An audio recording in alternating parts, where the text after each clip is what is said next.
behind closed doors. I'm a fool for your love.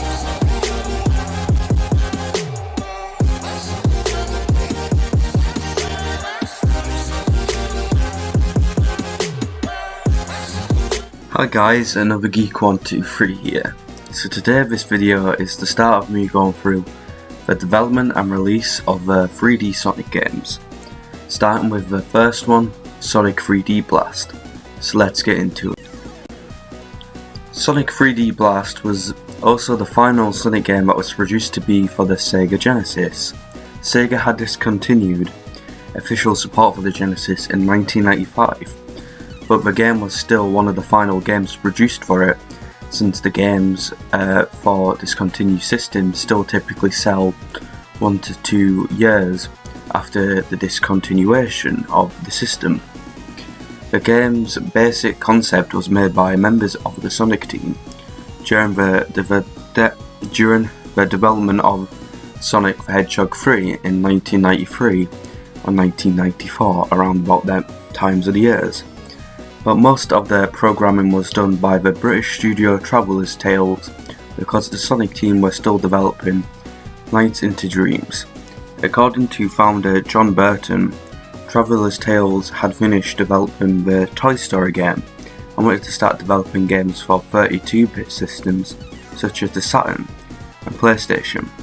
But Sega was impressed with their work on the Toy Story game and Mickey Mania, where they approached them with a 3D Blast, as Sonic was very popular at the time, which made their British team's attention go to the game and eventually did develop it. The game was developed from scratch in 8 months, beginning in July 1995, with the title Sonic Spin Drift originally. Burton, who then served as lead programmer and implemented as expedition handler, also had an idea of a secret level select screen for fans at the time, which ended up in the game. He also gave the game a unique full motion video intro sequence. The game also decided to make the 3D implement instead of 2D because they thought it was time for something new and refreshing. Influences for anything in the game were mostly from Sonic Lady Rump and Super Mario RPG. The item collection was influenced by Flicky Game, and graphics were also inspired by Donkey Kong Country. Sonic team also helped by providing level and character designs. Sega also commissioned a version of the game for Sega Saturn in case Sonic Extreme was cancelled, and it did so. The game was released eventually in Christmas 1996 instead. And if you want more info on Sonic Extreme, please comment down below because I am planning to make this video eventually. The game was ported in 7 weeks during the development of the Genesis version, and it does feature a graphic change such as weather effects and higher resolution textures. The game also worked with the Saturn's analog control pad. Extreme's work also was going to be put in bonus levels, but that ended up getting scrapped.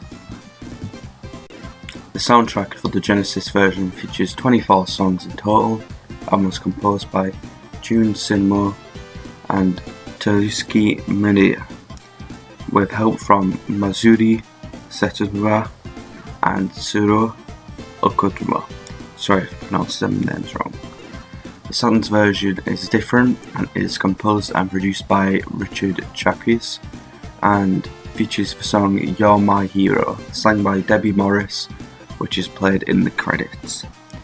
Now for the release. The game was released for the Genesis in America and Europe in November 1996, and the Saturn version came out in America in December 1996 and came out in Europe in February 1997.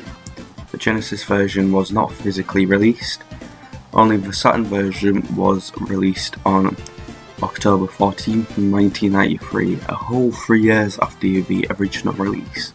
A port for the Saturn version was also released in America and Europe for Microsoft Windows on September 11, 1997. So guys, that was the whole of the development and release of Sonic 3D Blast.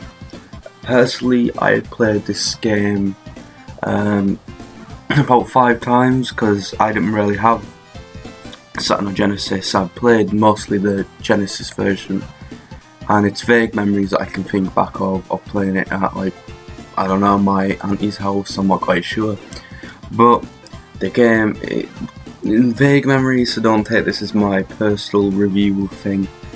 And this is like a Sonic game I've hardly played, but it seemed fun at the time when I was a little kid, so it obviously did a good job with marketing. And